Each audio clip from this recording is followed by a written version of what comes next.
Well, I think it comes from a little discipline in one's attention. I used to look at you, and what would come up for me would be all my past memories of you and what I know about you. And now I have a little different angle on communicating with people.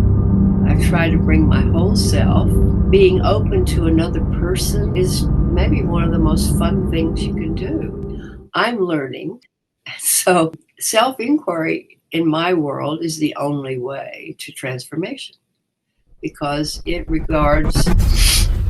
Hello, Connie. Thank you so much for being here today with Chung Huong Institute podcast. Connie, you have been teaching for such a long time. I think 1968. I was not even born at that point. And I'm curious, can you tell our viewers or our listeners a little bit more about you, who you are, and how do you stay motivated teaching for so many years? Well, it's not that hard because I've been blessed with wonderful students and beautiful institutions that have been there for me. I taught in a series of women's colleges. I started at the Women's College of the University of Virginia, and then I went to Agnes Scott College, which is a women's college in Decatur, Georgia. And then I went to Mills College, which is a women's college in Oakland, California. And now I'm at the California Institute of Integral Studies. It's very different to have graduate students online, but we do try to make an effort to do that, to get to know each person. Whereas with the first three instances, with the women's colleges, we got to see each other in the tea shop and bookstore, and we would sit out under the tree and talk, sort of like the wonderful colleges that came from India. Sri Aurobindo's whole idea of having education under the trees. It was also Tagore's idea to be educated in nature. But I haven't done that very much. But in any case, the point is I've been having very nice relationships with students. And it's hard work. It's not that easy. But I think what you're aiming at is a question of how do you keep the whole idea of teaching fresh? Well, I think it comes from a little discipline in one's attention, which is what's happened to me. I used to look at you, and what would come up for me would be all my past memories of you and what I know about you. And now I have a little different angle on communicating with people. I try to bring my whole self. So even now I'm actually thinking of my right foot on the floor. And I try to stop my wild associations in my mind and simply listen to what you just said and let that be the prompt for my response and the prompt for my thinking. So in the past, I would let a great deal of baggage, we call it baggage, don't we? A lot of baggage come into my communication with anyone. Now I think it's more enlivening for me, as well as for anyone else that I'm talking with, to actually listen with my whole self to the extent that I can. So I think that being open to another person or a classroom is maybe one of the most fun things you can do. It's really interesting, and I'm learning, so I'm kind of selfish about it because I get maybe more than anyone else does from what's said in a classroom. I used to lecture to college classes, and I got a great deal from that because one of the things I think you learn when you study communication is that one can do a better job at communicating if one is actually being listened to. Mm. So if someone listens to me, I can play the piano better, I can give lecture better, I can sing better, because that person is giving me some energy to help me along. So I've given you some idea of where I've taught, and I've been at CIIS for 30 years. So that just about covers everything. I got my PhD at Emory University in Atlanta, and there I was teaching as a typical graduate student at every place in town. So I taught at Oglethorpe for a course, and Georgia State for a course, and 2 or 3 community colleges. And I was also a TA in a graduate statistics class. So, you know what it's like to put pieces of teachings, just one course at a time, and put it together. It's not a viable income.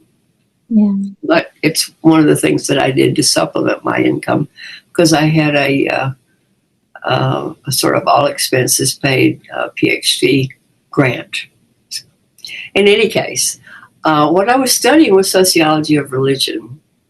And quite frankly, I was studying sociology of religion because of my own questions, not because I looked at people and said, I wonder exactly what the Hare Krishnas are. I was really interested in the big philosophical questions of life. Who am I? Why am I here? What is life about?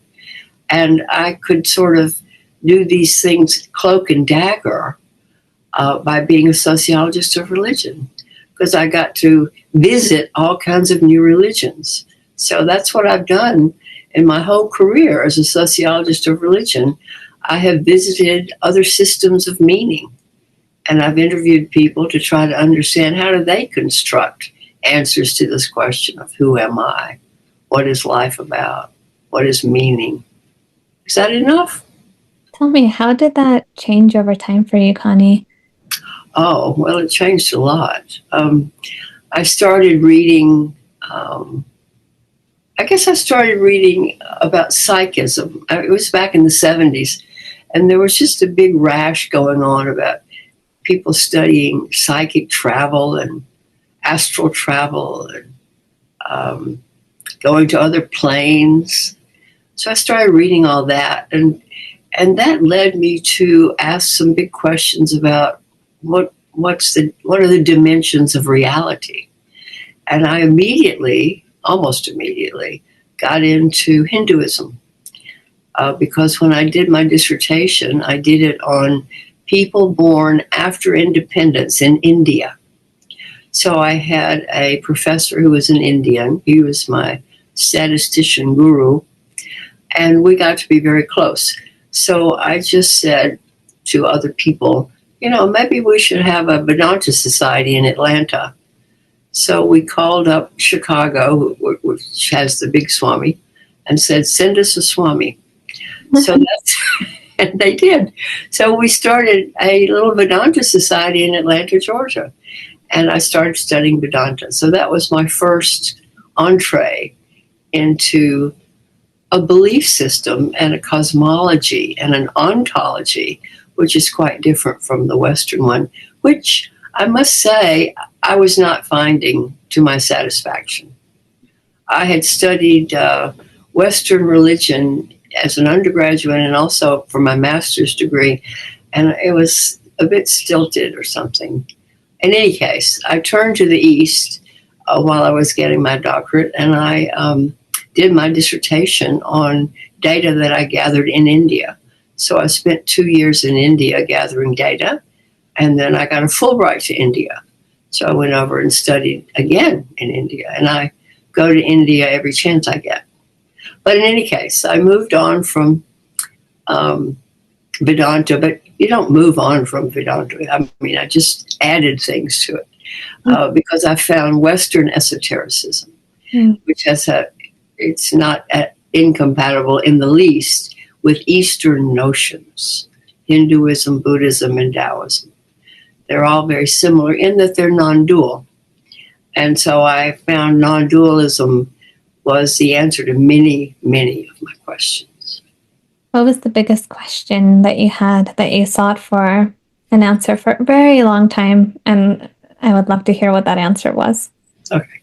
Well, I first asked the question, the reason I got into sociology is what are human beings? Who are we? What's it all about?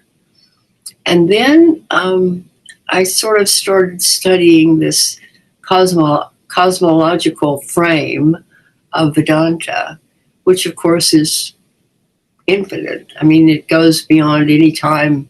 143 million years is one blink of the eye of Brahma. And you can add that, you can add that into a whole year, and that would be a year of Brahma. So the time span is incomprehensible. And the whole idea that there's this entity, this reality that encompasses all the universe was pretty phenomenal to me. Mm-hmm. So I took that and then understood something about how I wanted to understand something about what am I, this little speck of dust in this huge cosmological frame. And that led me to Western esotericism, which in fact teaches that we have to find out for ourselves. It's not a belief system, but the teaching is maybe we have a responsibility as human beings. We come in this incarnation with a certain set of skills and abilities and questions. And the whole idea is to use what I have to clear up this question. And maybe clearing up the question is to be of service, which, by the way, is the strain that has developed over time as perhaps the most important thing. That if one can understand that everything one does for oneself, whether it's self-inquiry or inquiry into a new religious movement, or even understanding why my dog has fleas, all of that, all of that contributes to my understanding of who I am and brings my attention to bear on what do I owe for my incarnation, which is actually one of the tenets of esoteric spirituality, that one owes, one pays, one gives back for the privilege, the gift of an incarnation. I love that you mentioned self-inquiry also, Connie. I think that this is something very few people are willing to do or even know how to do. So I wonder if you can share with us a little, what really is self-inquiry? How do we do that? And why is it important? Well, we talk a lot about two big words in our department. One is consciousness, and one is transformation. And I think it's sort of a given that one does not transform unless one understands where one is coming from. I think there's this whole idea that one must have a diagnosis to understand the problem before one can understand what the cure might be. Mm-hmm. So self-inquiry in my world is the only way to transformation, because it regards self-observation as bringing in the data that are absolutely necessary for transformation. Now, most of the systems that I know say that one doesn't transform oneself, that seeing one's situation is the transformative vehicle. So I don't have to go out and say, the good Connie is going to make sure that the profligate Connie or the undisciplined Connie shapes up, because that just divides my consciousness into two perhaps ineffectual parts. But if I can see very clearly how the profligate, undisciplined Connie operates, I get some insight into myself. So it's self-inquiry that's brought about through self-observation. Now, this isn't easy, because my personality, which has been very strong all these years, knows exactly what it wants. It wants to feel good. It wants to be supported and loved and honored. We see all this in some of the public figures we see in the world today. They want to be liked, and they want everybody to go for what they like, etc. So we don't have to look far to understand how personalities work. And our own personalities are conditioned to be happy, to make things nice with the outside world. Very few of us are oriented toward conflict all the time. At least I'm not. I have this thing that makes me kind of want to be comfortable all the time. So being honest with myself is not always the most comfortable place to be. So I think when one starts on the quest of self-inquiry through self-observation, maybe the first hazard is sincerity. It's very difficult to be sincere about myself. It's even difficult to see because I'm usually right about everything. Yeah, so it's difficult to see where I might be wrong or where I could have done things better because I want somebody to stroke me and I sort of know how to evoke that kind of response from other people because we learn to do that when we grow up. Our conditioning teaches us, oh, if I say this to that person, I'm going to be happy because that person's going to like me. Oh, your ego is so clever. Oh, the ego is it's way ahead of me. To the extent that I have any pure consciousness, the ego is way ahead. Every time I kind of discover something about myself, I think, I've been very craftily keeping that from myself. Yeah. So one of the things you might discern from this whole question of sincerity, of the problem of sincerity, is how does one become sincere? Well, one way might be to work with other people, to have a sangha, if you will, in which people actually share their understandings and their observations. And that's usually what happens in an esoteric school. People come together and say, I will be your support. I'll also tell you when I think you've made a mistake. And I'll also tell you what I see as something in your personality, which maybe a lot of people are not going to like. People can show you the 7 deadly sins that are completely unknown to you, to me, because it's hidden by the self, which is another thing that one comes to understand is that we have very sophisticated mechanisms in ourselves for hiding or separating this person from that person. Multiple eyes, we say. And how do I get those eyes to come to the same table together?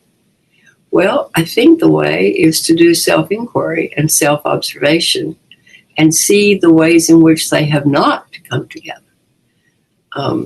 So esoteric teachers say that if you see the problem clearly, and I don't mean think about it, I mean see it. When you actually see it running you, I have seen these things run me, I see I'm automatically going in a certain direction. If I can see that automaticity, I can have a little more control, can't I? I just wonder, many people are so afraid of that, right? Like that's why people give up meditation or any contemplative practice. They begin to see themselves and they begin to see the ugly parts. They begin to see the parts that are not masking perfection. Exactly. What advice would you give those people? What, you can see the truth of me? That's pretty scary. Well, I guess maybe one should ask oneself, would I rather be happy and comforted, or would I rather know the truth? And the truth is always a hard nut to crack. It's always multidimensional. And I don't know any one person that finds the truth without some help. So I'm a great believer in colleagueship, collegiality. Let's join together. You tell me if you have a better idea than I have, and I'll tell you, and I'll do the same, so that we can help each other. Because invariably, you can see something in me I can't, and the same is true on the other side. I don't know why I do know why people don't want to do self-inquiry, because it's countercultural. The culture does not teach us to be self-examining. The culture teaches us the opposite. The culture says, come and look at me. Let me show you what's glittery out here. Let me teach you how to want this. And so the one thing that culture doesn't want, or certainly not the capitalistic system, doesn't want you to be content with examining yourself interiorly. Mm. I think you could say it's countercultural to be asking these questions. Another thing that's countercultural is silence. Television is on in so many houses all the time. Children are being conditioned to be constantly fed stimuli, which are probably in the end worthless. I don't know. But in any case, I just noticed the advertisements on television, they're now 10 times faster than they used to be. You don't watch television, so you don't know, but it's gotten to be the level, the threshold for gaining attention has gotten faster and faster and higher and higher. It used to be somebody could just say, I have a nice product to sell you. Let me tell you about it. That doesn't work anymore. So now there are car crashes and people screaming and anyway. So there's a heightened emotionality that's built into the culture. And we're taught not to be active perceivers, but we're taught to be passive perceivers. We just, whatever comes in front of us, we attend to. Whereas I think self-inquiry is trying to ask us to, why don't we have an active perception, an active attention? Because passive attention is you just sit in front of the television and it happens. Or you walk the dog down the street and whatever shows up, shows up. That makes me think of how the brain, it's degenerating. Now we have dementia. They say, I think it was like in the next 20 years or something, that 75 or 85, some very large, crazy large number of people are going to have dementia. When I think about why, I'm thinking, this exact reason, what you just said, Connie, passive attention. Yeah. Everything is just very passive. We're not active creators or co-creators anymore. Even though we're taught, be active. And so you go to the gym and you do 20 things during a day. So you think you're active, multitasking. I'm so active all the time. I'm not. I'm simply attending to what comes across my screen. Yeah. And we know the brain cannot multitask, actually, right? Mm-hmm. Oh, if we were having this interview and I'm texting on my phone at the same time, preparing tea at the same time, writing a dissertation, then goodbye interview. Exactly. But we're taught to multitask. There are actually people who do interviews for jobs on the side of the company that's hiring. And they ask people, can you multitask? And that's considered a bonus, an asset for a new employee. Yeah. So in many ways, we have turned the world upside down, don't you think? Tell me, Connie, from your experience when you were younger to now, how has the conditioning of human beings changed? And how has your own perspective, I would even say, changed? And what is conditioning? Oh, well, conditioning is everything that happens to us that helps us create or helps to be created. I'm not sure we actively create, but it helps to mold autonomic responses. For instance, I was brought up in the South, and there's certain things that Southern girls don't do. We don't cuss, we don't swear, we don't scream, we don't make noise, we don't cause trouble. It's just in my class, my year, my group, my reference group, my parents, all of those are part of my conditioning, everything. And we're told even in certain spiritual traditions that our conditioning is even built upon karmic ties that we bring in, so that we're actually already conditioned when we're when we're in utero. And even being in your utero is conditioning. So conditioning is everything. It makes me who I am. So then I need to learn to understand that. That's what self-inquiry is about. I need to understand that, hey, there's actually a time when I can step outside of being Connie. We usually talk about that as a time on the cushion, sitting on the cushion when I clear my mind. I appreciate that I'm a whole organism, a full body. I have 5 senses. I don't deny anything about myself. I simply appreciate it, but I don't think about it. I don't dwell in thoughts about myself. I'm just there, present, as we say. So one of the things one can learn in self-inquiry is how to be present. And I would say that when I grew up, people were more present because I grew up in a small town.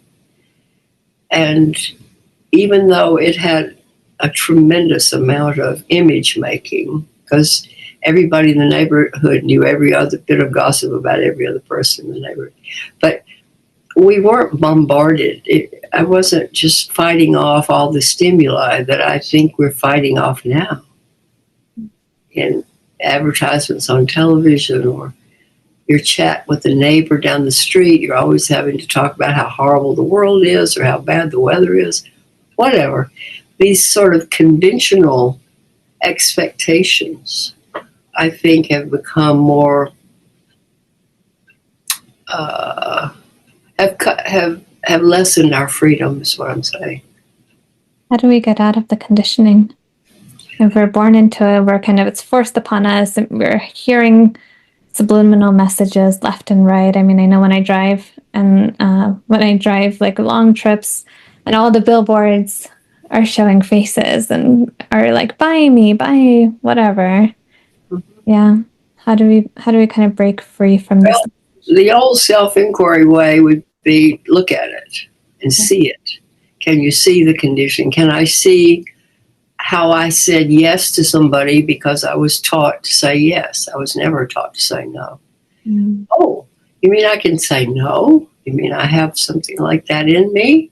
Well, people may not like me if I say no. Well, okay. I mean, people have a right not to like me. I mean, you sort of go through a little rational process here of trying to figure out what is the automatic, autonomic, mechanical response that I bring. And so one begins to understand the difference between a response and a reaction. Because, if you were to insult me right now, my heart would start racing. I might have a pain in my solar plexus, a fear that I'm not being loved. Well, there are all kinds of emotional reactions that I have that are built in. And I don't want to get rid of those until I see them first. It's a mistake, I think, to say I'm going to get rid of all these emotional reactions. First, I have to see them. And the idea is that if you see the reaction, it changes to a response. So reaction and response are two very different ways to respond to other people and to any situation. Most people, they react in life. They don't respond in life. What advice would you give them? Start self-inquiry. I mean, and I'm not selling anything. I mean, I'm really not selling any self-inquiry, but there are lots of different ways to do self-inquiry. I would say that just thinking about yourself, writing your story down, is only the beginning. Because a lot of people can tell their stories, and they do. They tell their stories repeatedly, ad infinitum. I once was sitting at a lunch counter with somebody, and I just happened to say, "How are you?" And the woman didn't stop for 30 minutes. Mm-hmm. She had her story, and she wanted to tell her story. So that's what we call identification. When one is identified with one person or subperson or personality or I, who do I call I? Well, if we really, really look, there are multiple I's in each one of us. And to see the multiplicity of these I's is very important. that we're not coming from a unitary place. And I would say starting with self-inquiry and starting with self-observation, probably it would be good to start with somebody who's a guide that you trust. But just to have a person that you tell your story to, it's not a bad thing to tell your story. But to be identified with one's story is not the end of a higher consciousness. When we say transformation of consciousness, we're usually talking about an expansion of consciousness, an expansion of awareness, and an attention that's not uncontrolled. So I just can go out and walk my dog, and in the first 5 minutes, I've covered 5 or 10 topics. I've thought about my problems here, my problems there. What am I going to say to so-and-so? That's just an undisciplined attention. And my awareness is totally closed in, isn't it? Yeah. Yeah, but this expansion of awareness and what we call evolution of consciousness requires that we see identification for what it is. Yeah, I love, like, it just seems what you're saying is kind of the spiritual traditions. It comes from many, many places here. Absolutely. Now, Connie, you went from Vedanta to kind of the Western esotericism. And I know you also have a Tibetan teacher now, and you study Gurdjieff. I mean, this is like another layer of everything. Tell us, how did this manifest for you? I mean, with Tibetan Buddhism and then Gurdjieff, tell us everything. Well, I brought my questions out here to California. I was living in Georgia and doing quite well.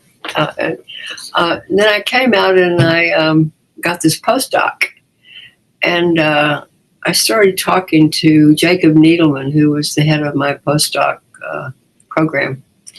And he invited me to come to the Jung Institute and to hear a discussion of his new book, which was called Lost Christianity. And I went in there in that room, and everybody, it was packed. There were 50 people or so. And he talked about this book. And everything was magical about the whole experience. The air was different. What everybody said was different. I don't remember anything that was said, but everything was different. So I walked up to Needleman at the end of the day and I said, okay, what is it? Because, I'd been around the block. I'd been to psychic study groups. I'd been in Vedanta. I had done quite a few, I'd already written papers on mediums. I was interested in channeling because I was interested in learning about the great stuff above, whatever the ordinary person doesn't know about. And Needleman just said, Gurdjieff. Mm. So that was the answer to my question. So I said, what do I do? He said, read this book. So I read the book. I think in 48 hours. It was pretty dense. And it addressed many of my questions, many of them. So that's how I came to be interested in the ideas of Gurdjieff. And then eventually, after going back to Georgia and clearing up some things, and my mother died, so I could leave, I came back out here to teach at Mills and then at CIIS. But Gurdjieff, I have found in the last 30 years, is answering many, many more questions than I have even thought to ask. Like what? Like everything. Like, what is the chemistry that goes on when I think? What is the digestion that goes on when I eat? How do my thoughts influence the digestion of the food in my stomach? He answers crazy questions like that.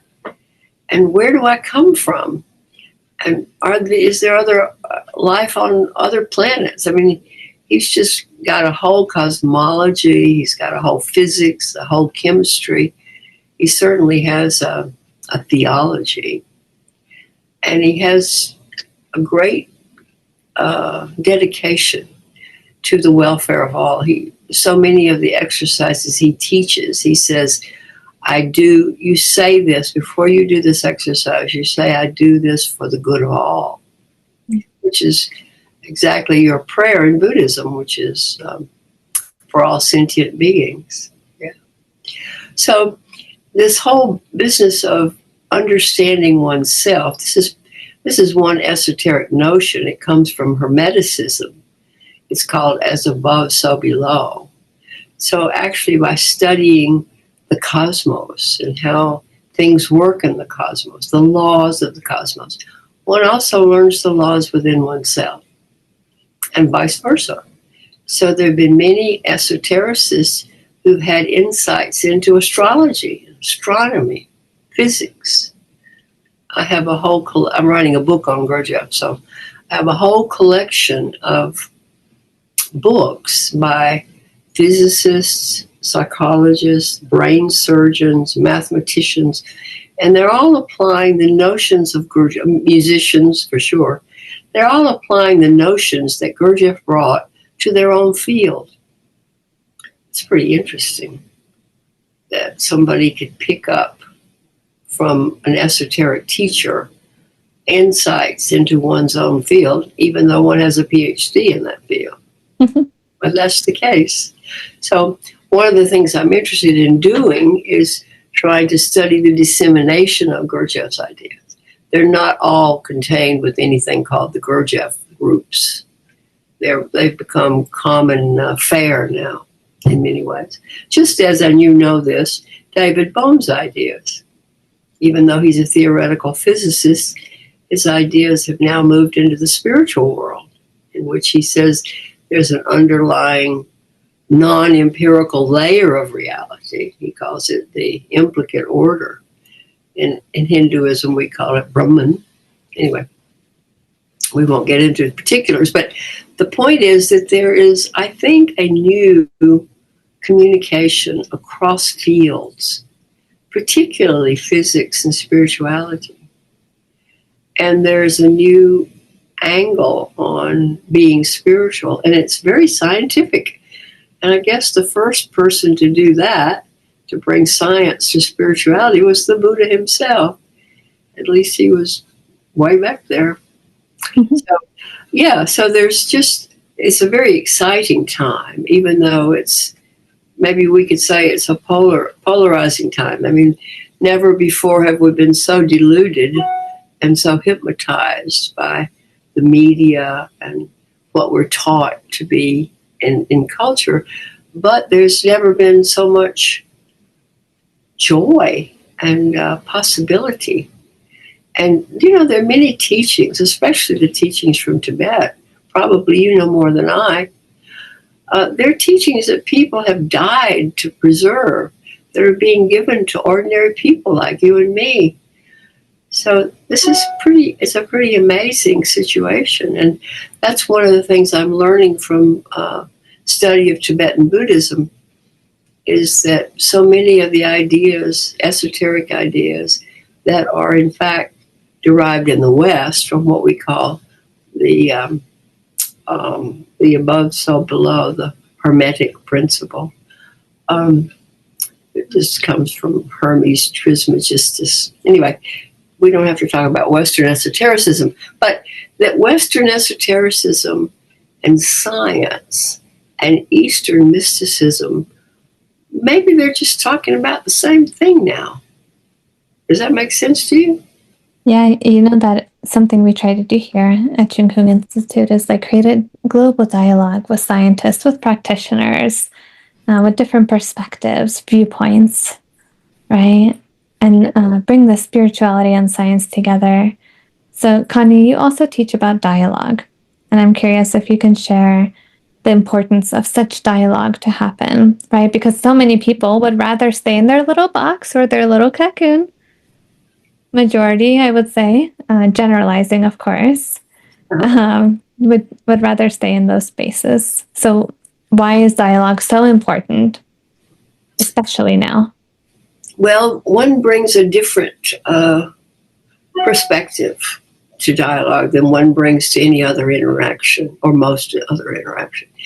There's a sacredness, I think, which is that one's interaction and dialogue comes from a silent mind. It comes from not bringing the baggage in, not bringing in all the assumptions.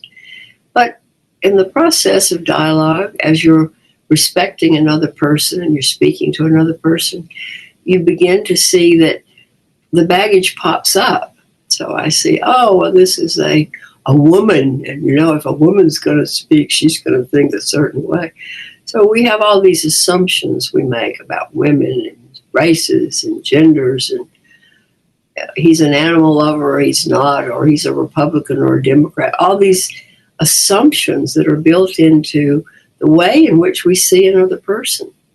So dialogue teaches us to try to put those assumptions aside and see if we can set up a relationship with the other person or the whole group that's sacred. And in fact, we might look to see if in fact, and we're told that this is possible, that a new energy can be organized around people coming together in that spirit of sacredness in which respect is offered to everybody in the group, and one listens because one respects the other person. And when one sees one's own assumption, you don't hit yourself over the head for making an assumption. You simply very gently take that assumption, observe it, and put it over here. Just put it aside for a moment, knowing that you had that assumption, but you're not going to let it interfere with what this person is saying in the moment. So it brings I would say, a sacredness to human interaction that validates oneself as well as the other person, and can lead to this strange situation of a very elevated energy that occurs when people come together with certain intention. So we know that people can come together with higher intentions than just self-serving. Give me the biggest piece of pie. Yeah, when people come together to serve a higher principle or to serve the benefit of other people in the room, a certain energy can develop. And when that energy gets strong enough, then the group itself can be said to be a different kind of group. And that's what I think is part of what transformation is about. Transformation is just not getting Connie into nirvana, but it's also to elevate everything around that person, including the subconscious, as you mentioned, and the various parts of the personality itself. And we're happier, aren't we, when we can have dialogue rather than our little cocoon or our little box? I mean, people have given me feedback in the dialogue class, which I could never have imagined. They say my life has changed, or have a different way of looking at things, have a different way of looking at myself. Yeah, you're just given a new toolkit. And you begin to see, I don't need the stuff that I've been doing. And this thing called discernment comes in. There's this wonderful Hindu god named Manjushri. He's got this great big sword over his head, and he's the god of discernment. And he's cutting the truth from the false, separating them. So what does it mean to begin to see that I don't need that anymore? It means that you can make choices, conscious choices. And conscious choices means you don't have to waste a lot of time anymore with doing this or that. You can kind of go for what feeds your heart. I love that. Connie, can we back up a little bit? I'm curious if you can share how you met your Tibetan teacher. You mentioned you have one Rinpoche who is your teacher. Yeah. And if you can share a little bit about your journey of how you met your teacher, and how people who are lay people who are maybe searching for a teacher, who may be searching for some spiritual guide, how they also can find who they connect with. Right? Well, I met him through another person in the Gurdjieff work who found him first and said, come with me. So I went to a weekend and discovered a great deal. one of the things that I discovered is a practice, a physical practice, both of breathing and of exercises. They're not yogic exercises. Well, they are yogic. I mean, everything's yogic. Aurobindo says everything is yoga. So they're not calisthenic exercises, but they are exercises where one moves different parts of the body. So there's an appreciation in this particular, it's actually not even Tibetan Buddhism, it's actually Bun that I study. There's the appreciation that you have a body, and the body must be maintained, which is also the first thing. Gurdjieff says there are 5 Obligonian strivings. The first one is take care of your body, appreciate it, make sure it can serve you, use it well. And that's exactly one of the things I learned in this Bun tradition is certain exercises that one does with the body, certain breathing, and it brings you to a certain presence. It helps to get rid of that, what's called monkey mind, that associative, endless associative claptrap that goes on in my mind. And to have learned those principles and exercises helps me every single day. And then he is a pretty advanced person. He's known far and wide. And he teaches seminars on death and dying. He teaches one on dreams. He teaches one on sort of the master principles of the Bardos, what happens after death. And so he's teaching one on Dzogchen soon. These are just seminars that I take, and I don't meet with him regularly. I just meet with my Gurdjieff group, so I'm doing my Gurdjieff thing. But I do meet for these practices once a week, the Bun practices, and I've got this other little group that meets together with the Bun practices. So that's why I'm a great believer in sharing and helping and joining some other person or group that can help you see not only yourself, but the ways in which you can serve. So this expansion of the good and the need for the expansion of the good is maybe the biggest shift in my consciousness. I try every day to think that I am a part of this web, they call it Indra's web, that is unbroken and binds us all together. That's a very hard thing to do for me. But I can see the web between me and a few other people. So I'm beginning. Love that. Connie, we have a ritual here. And that ritual is where the last person who I interview asks a question to the next one. And in this case, it's you. Oh, I'm going to ask a question to the next person you're going to interview.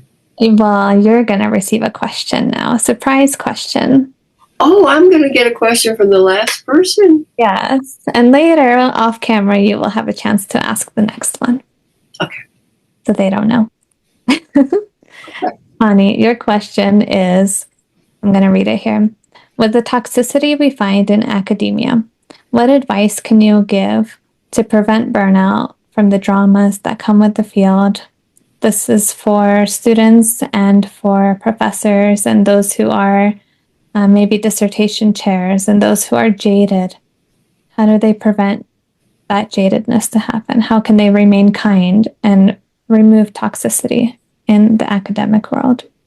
Well, that's a huge question. Just a little.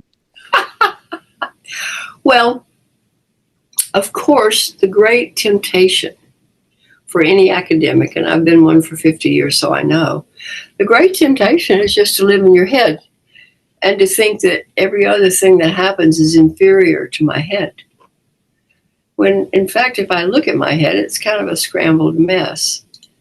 So I think the academic world needs to understand that life is the education. Well, education itself doesn't mean much anymore, that word.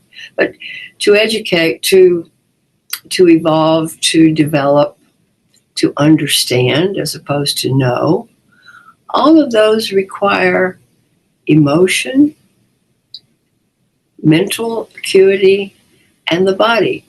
And so I would say to get rid of this jadedness, one needs to become an understanding of the 3 parts of oneself. I mean, there are many more parts too, but at least those 3, the body, the emotions, and the mind. And not give the mind dominion. This Ian McGilchrist has given us a lot of insight into how did we sort of flip over to this mental dominance. Well, anyway, that's part of it. Another thing, and Gurdjieff has an answer for this, another thing is to actually have empathy for other people.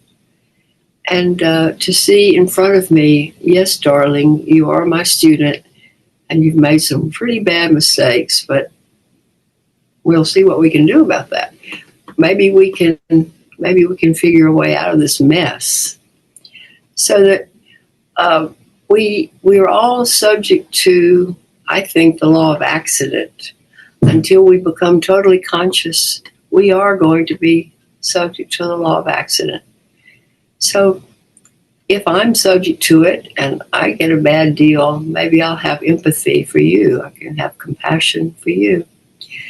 Gurdjieff says that no one will overcome the horrors of egotism until they learn to understand and think constantly of their own death.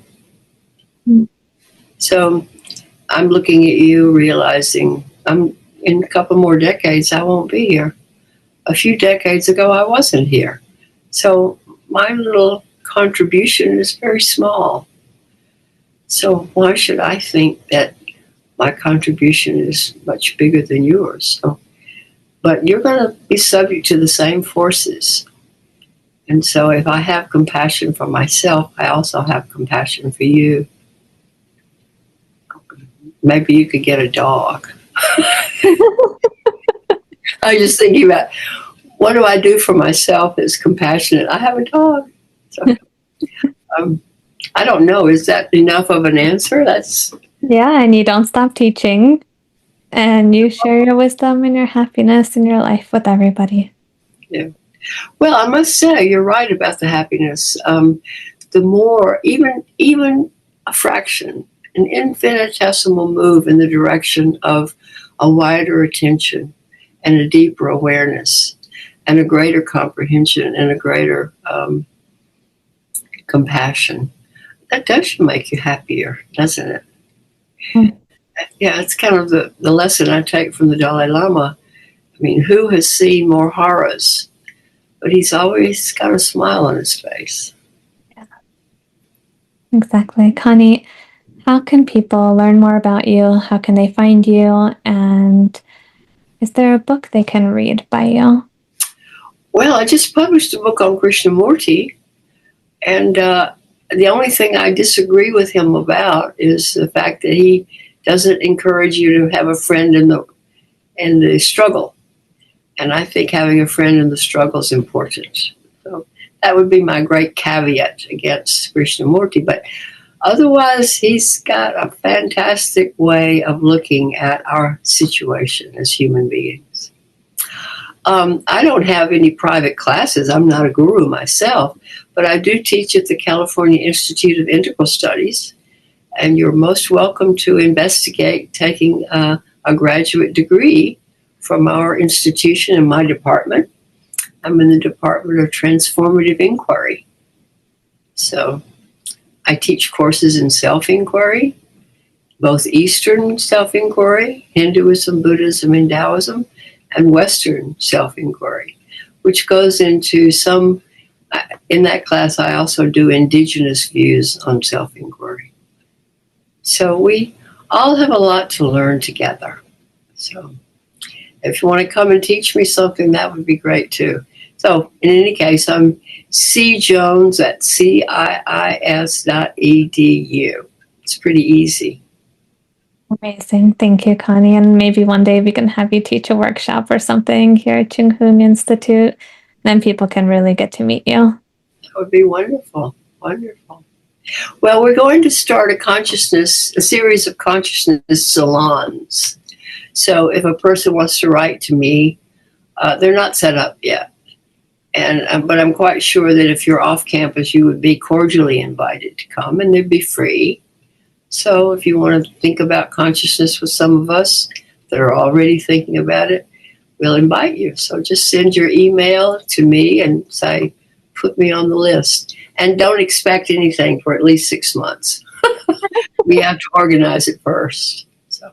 Perfect. Thank you so much, Connie, for being here today with us. Thank you, my dear. Obviously, the blessing is mine. Thank you. I think it's ours. Thank you, Connie.